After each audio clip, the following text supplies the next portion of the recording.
Assalamualaikum warahmatullahi wabarakatuh. Hi friends, welcome to Safana's Mini Vlogs channel.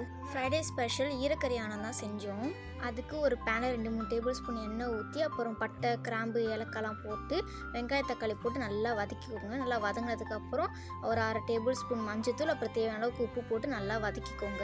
50% எண்ணெயிலே வந்ததுக்கப்புறம் 1 table spoon இஞ்சி பூண்டு அப்புறம் வெட்டி வச்சு 2 உருளைக்கிழங்கு போட்டு அந்த எண்ணெயிலே நல்லா வேக விடுங்க. தேவையான அளவுக்கு கொத்தமல்லி போட்டு 2 டேபிள் ஸ்பூன் மிளகாத்தூள் 2 டேபிள் ஸ்பூன் இறைச்சி மசாலா போட்டு நல்லா மிக்ஸ் பண்ணிக்கோங்க. மிக்ஸ் பண்ணதுக்கப்புறம் மசாலா வாசனை போகிற வரைக்கும் நல்லா எண்ணெயிலே வதங்கினதுக்கப்புறம் ஆல்ரெடி ஈரக்கறியை நான் 5 மினிட்ஸ் மஞ்சத்தூள் போட்டு வேக வச்சு எடுத்துட்டேன் வடிகட்டி. அதுக்கப்புறம் இதில் சேர்த்து நல்லா மிக்ஸ் பண்ணதுக்கப்புறம் ஒரு 3 கப் தண்ணி ஊற்றி 20 மினிட்ஸ் மீடியம் ஃப்ளேமில் வச்சு நல்லா கொதிக்க விட்டால் ஈரக்கறியானும் ரெடி. உங்களுக்கு இந்த வீடியோ பிடிச்சிருந்துச்சுன்னா லைக் பண்ணுங்கள், மறக்காமல் உங்கள் ஃபேமிலி ஃப்ரெண்ட்ஸ்க்கு ஷேர் பண்ணுங்கள். என் சேனல் பிடிச்சிருந்தா சப்ஸ்கிரைப் பண்ணிக்கோங்க. அஸ்ஸலாமு அலைக்கும்.